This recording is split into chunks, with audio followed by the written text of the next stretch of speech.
المرسلين وعلى الملائكة المقربين وعلى عباد الله الصالحين أما بعد فأعوذ بالله من الشيطان الرجيم بسم الله الرحمن الرحيم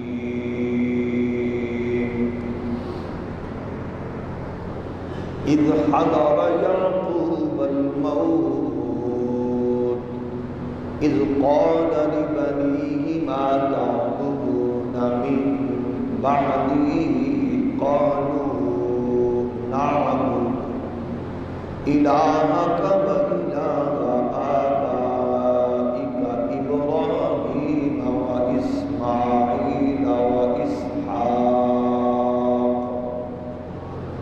صدق الله مولانا العظيم الصلاة والسلام عليك يا سيدي يا رسول الله وعلى آلك وأصحابك يا نعمة الله۔ اللہ جل مجدہ الکریم کی حمد و ثنا حضور سید العالمین امام الاولین والآخرین خاتم النبیین رسول مختار شفیع روز شمار حبیب پروردگار صلی اللہ علیہ وآلہ واصحابہ وبارک وسلم کی بارگاہ عالیہ میں ہدیہ درود و سلام اللہ کریم کے حضور دعا ہے حق کہنے کی اور ہم سب کو اس پر عمل کی توفیق نصیب فرمائے۔ دنیا کے ہر مذہب، ہر تہذیب اور ہر تاریخ رکھنے والوں کو اپنے اپنے ماضی پر فخر بھی ہوتا ہے اور ناز بھی ہوتا ہے، لیکن جس قدر حسین، پاکیزہ اور مقدس تاریخ اللہ نے مسلمانوں کو عطا فرمائی ہے، اس کی کوئی مثال اور نظیر کائنات میں نہیں ہے۔ اسلامی تاریخ کے بے مثال ہیروز نے اپنی اپنی قوت، طاقت اور اخلاص کے ساتھ جو کارہائے نمایاں انجام دیے ہیں وہ اظہر من الشمس ہیں اور وہ 14ویں کے چاند کی طرح چمکتے دمکتے نظر آ رہے ہیں۔ اسلام کے ان مقدس ہیروز میں بڑے بڑے حسین نام ہیں، علمی، فکری، روحانی اور سماجی دنیا میں، جن کو یقیناً ہم بیان کرتے ہوئے، پڑھتے ہوئے بلا شبہ فخر محسوس کر سکتے ہیں۔ ان حسین لوگوں میں ایک خوبصورت نام ہے حضرت سیدنا عمر بن عبد العزیز رضی اللہ تعالی عنہ۔ عدل کا معاملہ ہو، انصاف کی بات ہو، علم کی بات ہو، زہد و تقوی کی بات ہو، تو الحمدللہ حضرت سیدنا عمر بن عبد العزیز تاریخ میں بہت صفحے اول میں یوں دکھائی دیتے ہیں جب ہم خلفائے راشدین کی عظمت و رفعت و عدل و انصاف کی بات کرتے ہیں تو ان سے متصل جو شخصیت سب کے دل و دماغ میں ابھرتی ہے اسی کا نام ہے سیدنا عمر بن عبدالعزیز۔ محدثین نے آپ کو مجدد ڈکلیئر کیا ہے۔ محدثین نے علم اور معرفت کی دنیا میں حضرت سیدنا عمر بن عبدالعزیز کو نمایاں مقام دیا ہے۔ اسلام کے خلاف سازشیں جو روز اول سے جاری ہیں، ان سازشوں کا حصہ بدقسمتی سے کچھ لوگ ایسے بنتے ہیں جو عالم کفر کے بن کر اسلام کی عظمت اور رفعت کو نقصان پہنچاتے ہیں۔ یہ سلسلہ بدقسمتی سے لادینی قوتوں کے اشاروں سے یہود و ہنود کی سرپرستی سے شروع ہوا، اور اس کا سٹارٹ کرنے والے بدقسمتی سے وہ کلمہ گو تھے جنہیں آل سعود کہا جاتا ہے۔ سب سے پہلے اسلام کے ان محافظین اور محسنین کے مزارات کو منہدم کرنے کی جو مکروہ کوشش کی، وہ آل سعود نے محمد بن عبد الوہاب کی جاہلانہ متشددانہ فکر کو سامنے رکھتے ہوئے یہ گھٹیا اور نے کی کہ سینکڑوں مزارات جنت البقیع شریف میں انہوں نے منہدم کیے، اور یہ قیامت تک لعنت ان کے اور ان کے خاندان کے حصے میں آئے گی۔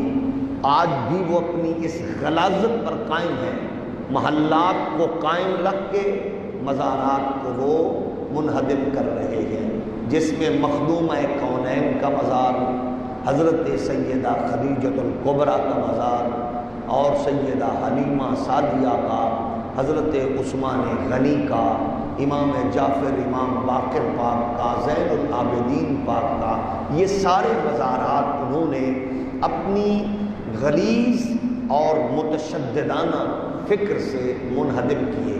یہ سلسلہ پھر رکا نہیں، یہ تشدد، یہ بربریت، یہ وحشت نے یہ دن دکھایا کہ آج آگے بڑھتا ہوا کبھی سیدنا یونس علیہ السلام کے مزار کو شہید کیا جاتا ہے، کبھی سیدہ زینب بنت مولا کائنات کے مزار کو شہید کیا جاتا ہے، اور اسی طرح مقدس مزارات کو نشانہ بنایا گیا، اور مقتدر شخصیات کو ان کے مزارات کے نشانات کو مٹانے کی مکروہ کوشش کی گئی۔ انہی میں ایک خباثت یہ ہوئی کہ حضرت سیدنا عمر بن عبدالعزیز رضی اللہ تعالی عنہ کے مزار پر انوار کو بھی یوں نشانہ بنایا گیا کہ بدقسمتی یہ ہوئی، اس پر OIC ہو، عرب لیگ ہو یا دیگر ممالک اسلامیہ کے نام نہاد حکمران ہو، وہ چپ تھے اور چپ ہیں، اس کی سمجھ نہیں آ رہی۔ حالانکہ یہ کبھی حرکات کفار اور رسول کائنات کے شدید ترین دشمنوں نے بھی نہیں کی۔ جب وہ ایک سفر پر جا رہے تھے اور مقابلہ تھا مصطفیٰ کریم کے غلاموں سے، تو بہت سے کفار نے کہا ہم ایسا کرتے ہیں، محمد صلی اللہ علیہ وسلم کی والدہ ماجدہ کے مزار کو ہم کھیڑ کے ان کی والدہ کے جسد اطہر کو نکال لیتے ہیں، اور وہاں عروج اور زوال پر ہم فیصلہ کریں گے کہ یہ جسد مبارک ہمارے پاس ہے، یہ لے لو تو ایسا ہوگا ویسا ہوگا۔ لیکن اس میں ابو سفیان جیسے اور بڑے کفار نے یہ کہا کہ ہم ان کے دشمن ضرور ہیں مگر بے غیرت نہیں ہیں، یہ گھٹیا حرکت ہم نہیں کر سکتے۔ یہ کون سا کام ہے جو امت نے کیا اور کلمہ پڑھنے والوں نے کیا؟ مجھے اس سے غرض نہیں کہ وہ رافضیوں نے کیا، خارجیوں نے کیا، داعش کے گماشتوں نے کیا، مجھے تو صرف یہ ہے کہ امت کے وہ نام نہاد حکمران اور اسلامی ممالک کے وہ سربراہان اس سلسلہ یاد رکھیے گا، اگر وہ 1926 میں آل سعود خباثت کریں اور 2020 میں اگر کوئی اور کرے تو اس کا مطلب یہ ہے کہ اس طرح کی خباثتیں خرافات ہوتی رہیں گی اگر ان مقدس شخصیات کے اجساد بھی محفوظ نہیں تو پھر یاد رکھنا آل سعود کے وہ گھٹیا ان کے عقائد اور نظریات سمیت وہ بھی ان کے وجود بھی محفوظ نہیں ہو سکتے۔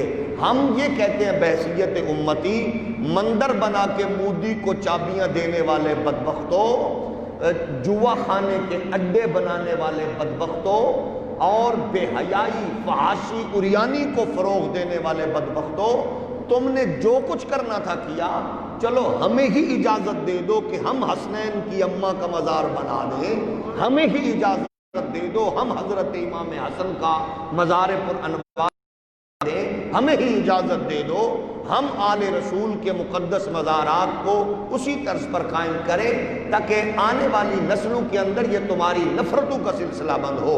اور اگر کوئی ان کی عظمتوں سے آگاہ نہیں ہے تو اس کو جان لینا چاہیے کہ یہ وہ لوگ ہیں جن کی تربیت میرے آقا نے خود فرمائی ہے اور جن پر آج بھی پوری اسلام کی تاریخ فخر کرتی نظر آتی ہے، وہ جنت البقیع کے شہداء کے مزارات ہوں یا ان پر آرام فرما ان مقدس لوگوں کے مزارات ہوں یا وہاں سے چلتا ہوا سلسلہ حضرت سیدنا عمر بن عبدالعزیز تک ہو۔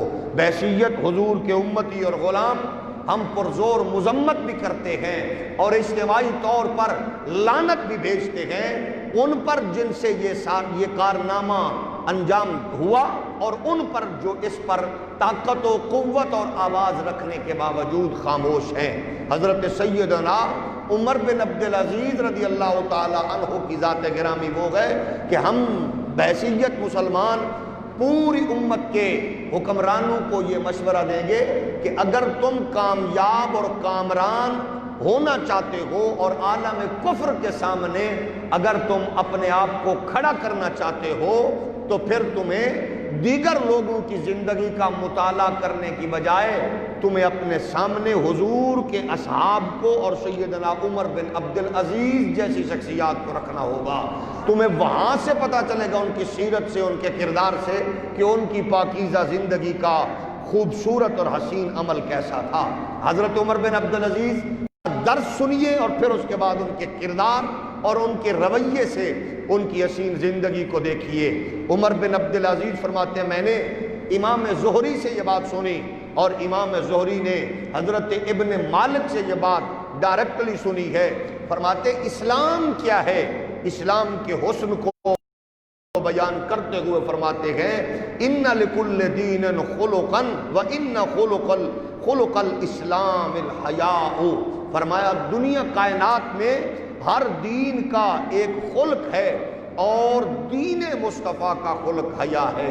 حضرت کے سبق میں درس میں یہ بات شامل ہے کہ دین دنیا تک پہنچانا چاہتے ہو اپنے اندر حیا پیدا کرو، غیرت ایمانی پیدا کرو، تمہارے رویوں سے، تمہارے کردار سے، تمہاری افکار سے لوگوں کو پتہ چلے یہ مسلمان ہے، کیونکہ مسلمان حیا کے بغیر نہیں ہوتا۔ مومن کے کردار میں حیا ہوتا ہے، گفتار میں حیا ہوتا ہے، تعلیمات میں حیا ہوتا ہے۔ اور آج بحیثیت مسلمان ہم اپنے آپ کو دیکھ رہے ہیں جس وائرس سے، جس بیماری سے آج پوری دنیا لڑ رہی ہے،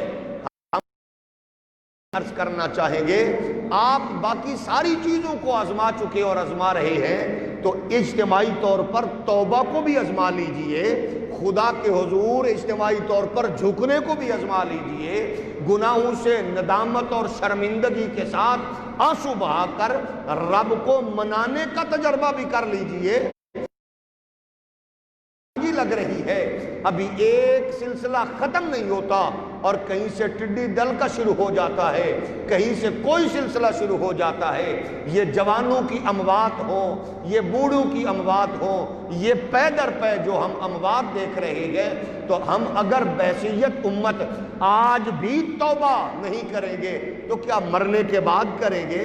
ہمیں بحیثیت مسلمان ہر وقت خدا کے حضور توبہ کرنی چاہیے اور اپنے پروردگار کو منانا چاہیے، اور پھر اس پر عالمی دنیا میں مسلمانوں کو اپنے اس تصور میں حیا کو فروغ دینا چاہیے، بے حیائی کے خلاف آواز اٹھانی چاہیے، کیونکہ قدرت کی ناراضگی ہوتی ہے جب بے شرمی اور بے حیائی کو، بے غیرتی کو فروغ دیا جاتا ہے تو یہ اللہ اور اس کے رسول کی ناراضگی کا سبب بنتی ہے۔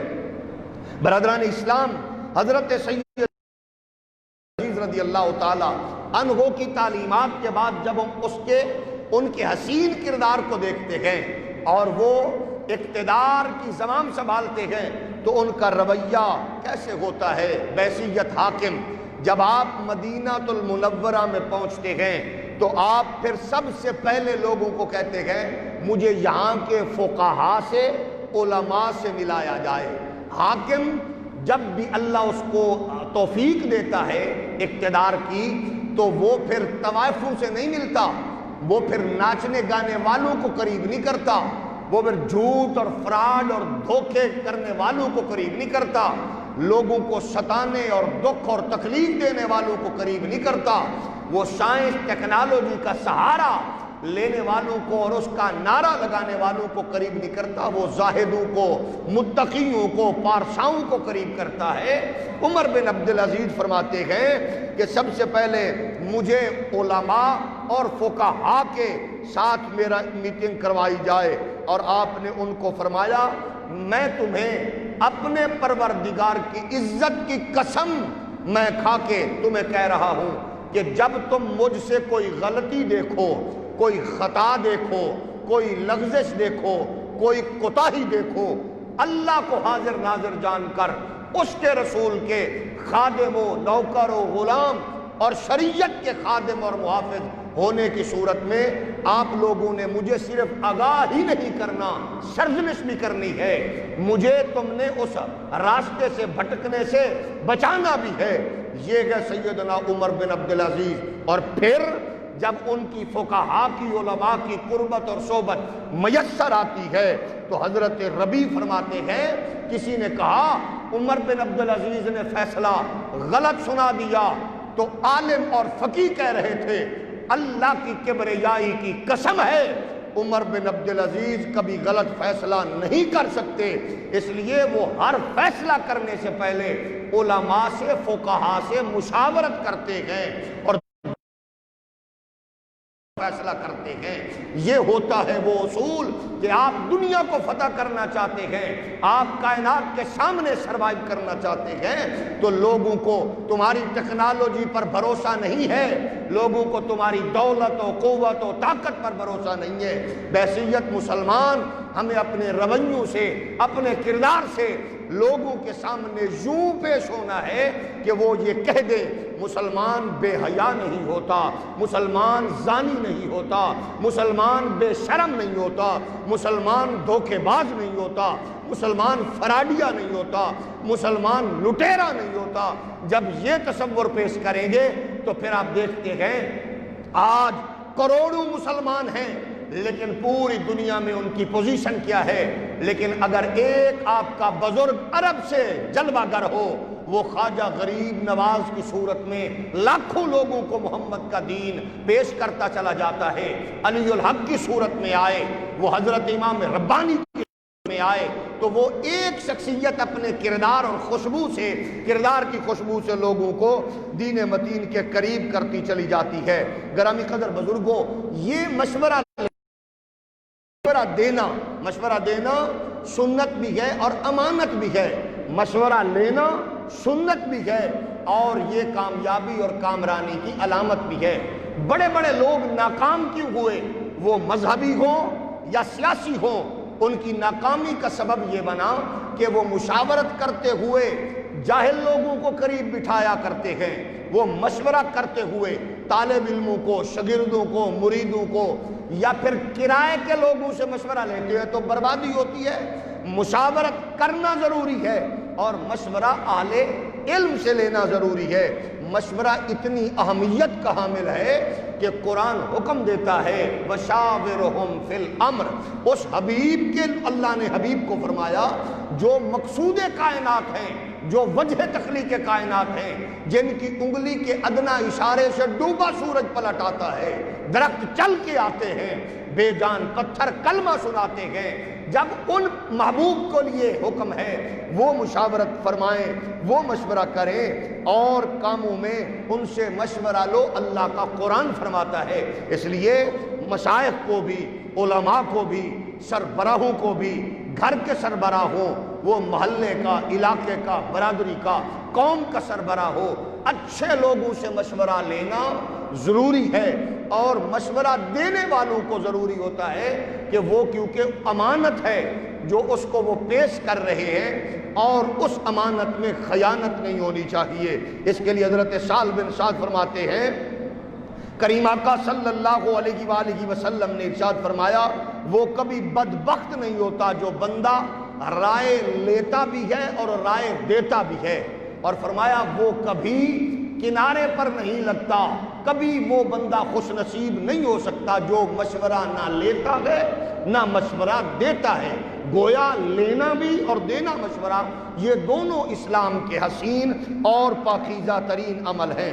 عمر بن عبدالعزیز رضی اللہ تعالی عنہ ارشاد فرماتے ہیں کہ مشورہ اور حق کے لیے باہمی بحث کرنا رحمت کا دروازہ اور برکت کی کنجی حاصل کرنے کے مترادف ہے، جس کی وجہ یہ ہے کہ کوئی گمراہی نہیں ہوتی اور کوئی اس کی وجہ سے گمراہ نہیں ہوتا۔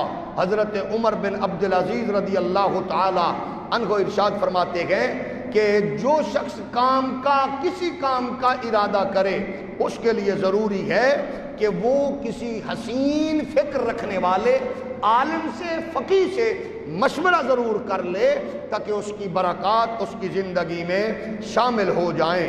گرامی قدر بزرگوں اور دوستوں، حضرت عمر بن عبدالعزیز کی اب یہ تو زندگی کا سین، اب ان کی خواہش سنیے، حاکم کی خواہش سنیے، خلیفہ وقت کی خواہش سنیے۔ آپ ارشاد فرماتے ہیں اگر مجھ سے کوئی پوچھے میری تمنا، میری رائے کیا ہے، فرمائے ان استطاعت فکن عالما فإن لم تستطع فكن متعلما فإن لم تستطع فأحبهم فإن لم تستطع فلا تبغضهم۔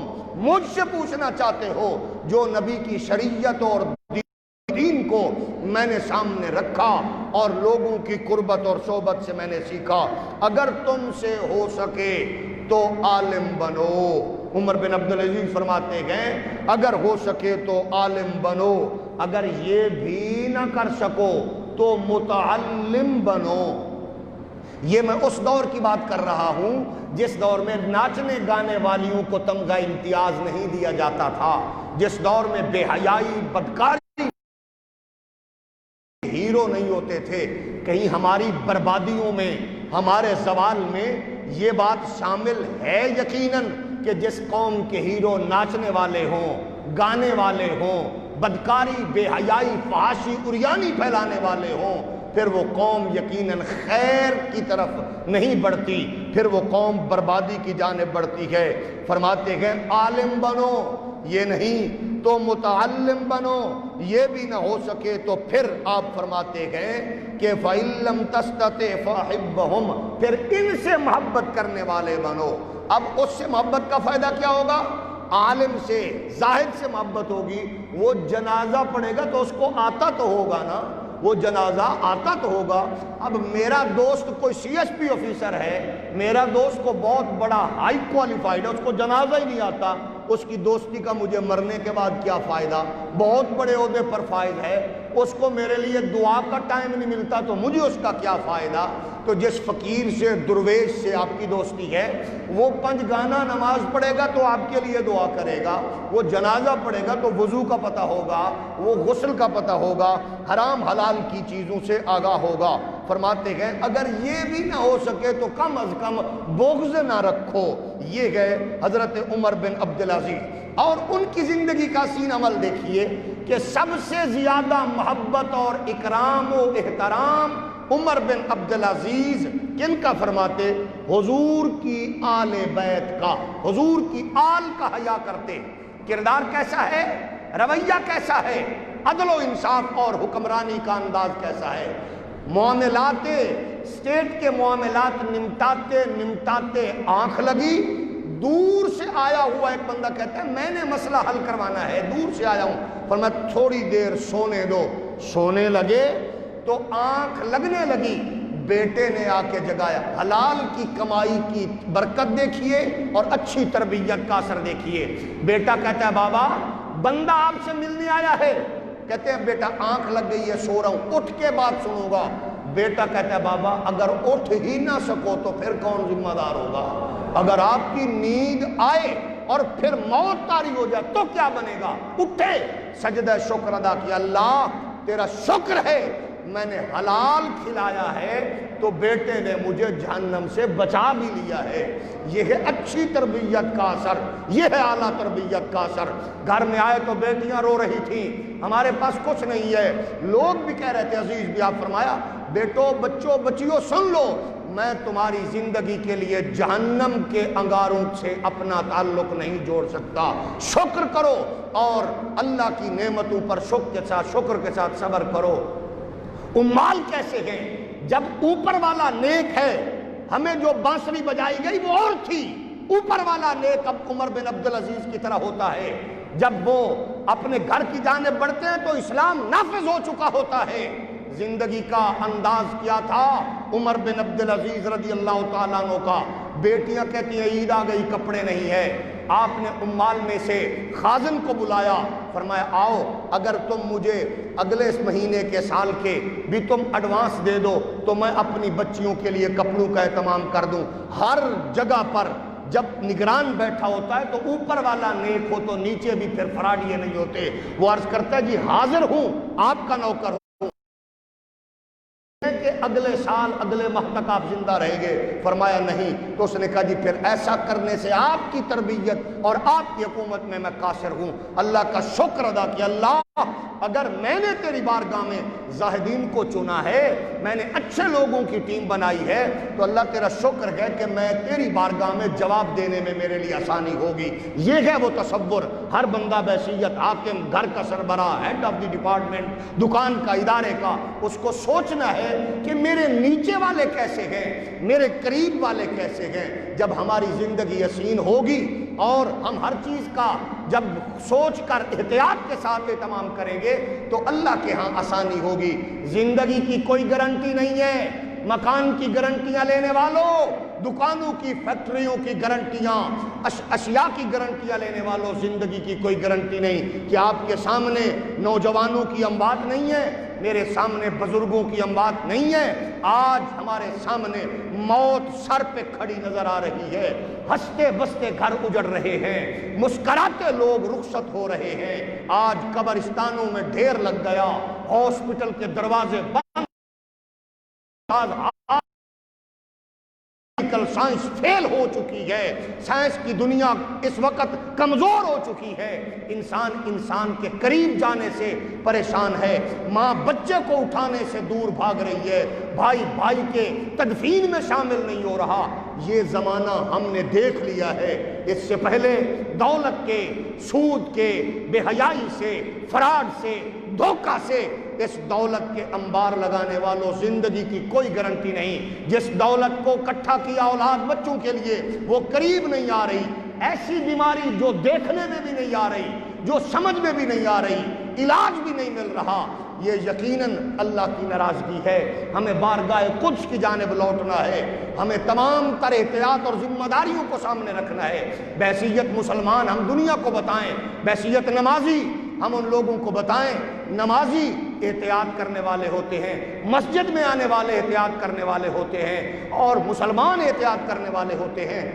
اگر کفار احتیاط کر کے اور چائنا کے لوگ اور یورپ کے لوگ احتیاط سے اگر وہ اس مرض سے نکل رہے ہیں ہمیں بھی بحیثیت مسلمان احتیاط کے ساتھ اور اس کا احساس کرتے ہوئے اپنے آپ کو اس بیماری کے سے بچانا ہے۔ لیکن لڑنے جھگڑنے والی بات غلط ہے، بیماری سے لڑو، لڑنا نہیں، اللہ کی بارگاہ میں توبہ کرنی ہے، اس سے مانگنا ہے، اس سے کرم مانگنا ہے، اس سے فضل مانگنا ہے، اس سے اخلاص کے ساتھ مانگنا ہے۔ وہ اس کے دروازے بند نہیں ہوتے، ہر شے بند ہو جاتی ہے، اس کا دروازہ کھلا ہے۔ آخری بات کہہ کہ میں آج اس نماز کی طرف بڑھتے ہیں، میرے نبی کے پیارے غلاموں، سیدنا احتیاط دیکھیے، لگژری گاڑیوں میں جھولا لینے والوں، بڑے بڑے محلات میں قوم اور ملک کا خون پسینہ چوس کر عیاشی کرنے والے حکمرانوں، اپنے بچوں عزیزوں کو نوازنے والوں، یاروں دوستوں کو پر مسلط کرنے والوں، عمر بن عبدالعزیز معاملات دیکھ رہے تھے، چراغ جل رہا تھا، زوجہ قریب آ گئی، اس نے بات چلاتے ہوئے رشتوں ناتوں کا معاملہ چھیڑا۔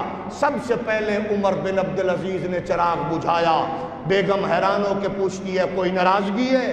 فرمایا ناراضگی نہیں، کیونکہ میں معاملات اسٹیٹ کے دیکھ رہا تھا، تیل حکومت کا جل رہا تھا، بیت المال کا، تو بیت المال کے چراغ کے ساتھ اپنے گھر کے معاملات کو ڈسکس نہیں کر سکتے۔ ایسے ہیروز کی مزار سے کھلواڑ کرنے والوں، اس پر بھی چپ رہو گے۔ اور لوگوں نے کہا کچھ نے کہا یہ رافضی ہوں گے، ہم نے کہا رافضی اور خارجی جو بھی ہو، یہ سن لے، حضرت سیدنا عبداللہ بن حسن حضرت جناب تشریف لائے عمر بن عبدالعزیز کے پاس، آپ اٹھ کر کھڑے ہو گئے، ہاتھ باندھ لیا، نگاہیں جھکا دی، چشم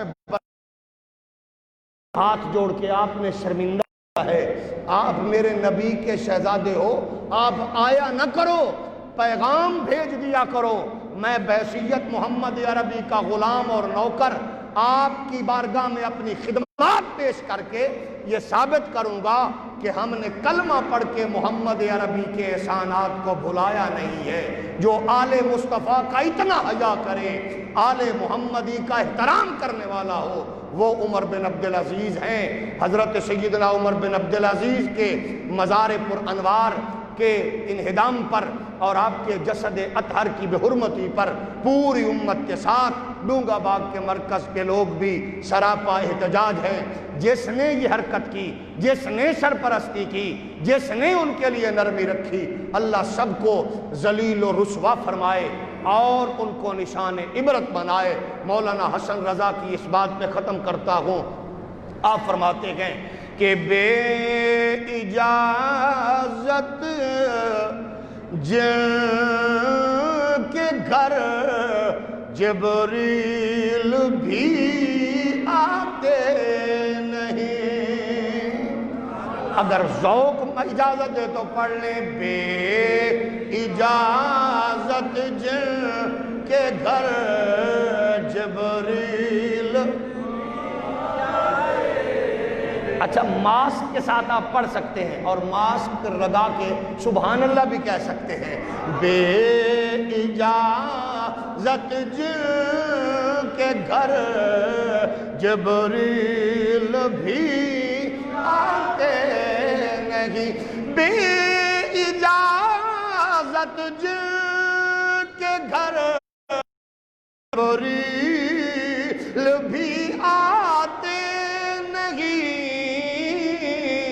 قدر والے جانتے ہیں قدر و شان۔ یزید کو امیر المومنین نے کہا، آپ نے فرمایا اس کمینے کو 20 کوڑے لگاؤ، کیونکہ یزید پلید ہے، امیر المومنین محمد عربی کے نوکر و غلام ہوتے گئے۔ اگر امیر المومنین کہنا گئے ابو بکر کو کہو، عمر کو کہو، عثمان کو کہو، مولا علی کو کہو، امام حسن و حسین کو کہو، یزید اسلام کا دشمن ہے، شریعت کا باغی ہے، محمد کی آل کا دشمن ہے۔ اس لیے ہم کہتے گئے جو یزید کے نام پر احترام کرنے والے کو 20 کوڑے مارے، وہ محمد کی آل کا کتنا بڑا شہدائی ہے۔ قدر والے جانتے ہیں، قدر ان کی پاکی کا خدائے پاک کرتا ہے بیان، آیا تطہیر سے ظاہر شان اہل بیت، آیا تطہیر سے ظاہر۔ اللہ کریم سیدنا عمر بن عبدالعزیز کی عظمت و رفعتوں کے اسی طرح چراغ کو ہمیشہ روشن منور فرمائے، ہمیں ان کی تعلیمات، افکار، شخصیت سے پاکیزہ نور حاصل کرنے کی نسل در نسل قیامت تک توفیق عطا فرمائے، آمین بجاہ النبی کالاولین